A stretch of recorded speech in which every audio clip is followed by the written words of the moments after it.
Hello అందరికీ, ఇవాళ నేను మసాలా ఆమ్లెట్ చూపిస్తున్నాను. దానికి 2 ఎగ్స్, వాటికి ఒక ఉల్లిపాయ పెద్ద సైజు, ఒక పెద్ద టమాటా, పచ్చిమిర్చి, కొత్తిమీర, పుదీనా, ఉప్పు, కారం, అల్లం వెల్లిగడ్డ, కొంచెం గరం మసాలా, 2 ఎగ్స్. సో ఇప్పుడు ఇది ఎట్లా చేయాలో నేను మీకు చూపిస్తా. ఆయిల్ అయితే వేడయ్యింది. ఇప్పుడు ఈ ఇంగ్రీడియంట్స్ అన్నీ మనం వేసుకోవాలి.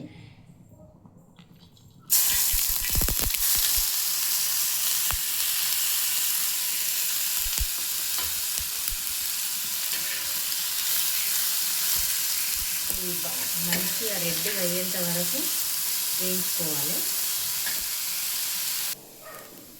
ఇగో ఆనియన్ అయితే వేగిపోయింది. ఇప్పుడు మనం ఆమ్లెట్ పోసుకుందాము.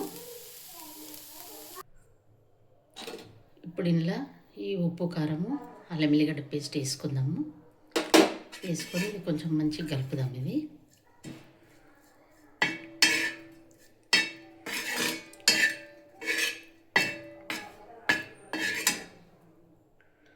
ఇప్పుడు ఇది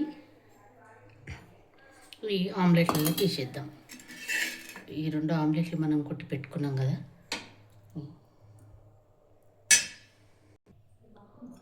సో ఇది ఇందులో మొత్తం యాడ్ చేసిన. ఇది ఇప్పుడు ఇట్లా మంచిగా కలుపుకోవాలి.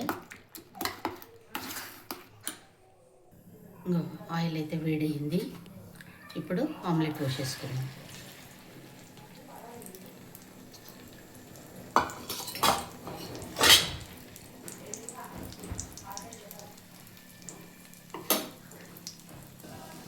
చూడండి, ఆమ్లెట్ అయితే ఇట్లా వచ్చింది. ఇది చాలా టేస్టీ ఉంటుంది. ఎప్పుడైనా మనకు పప్పుతోటి పక్కకు నంచుకోవడానికి చాలా బాగుంటుంది. చపాతీలలో కూడా బాగుంటుంది మసాలా ఆమ్లెట్. సో ఇదైతే ఒక్కరికైతే, నాకైతే ఎక్కువనే, ఇద్దరికైతే మంచిగా సరిపోతుంది. ఫైనల్లీ వేడి వేడి మసాలా ఆమ్లెట్ రెడీ అయిపోయింది. ఇప్పుడు లంచ్కు పప్పు, ఆమ్లెట్, అన్నం ఎంజాయ్ చేద్దాం. మీరందరూ కూడా ట్రై చేయండి. నచ్చితే లైక్, షేర్, సబ్స్క్రైబ్ చేయండి.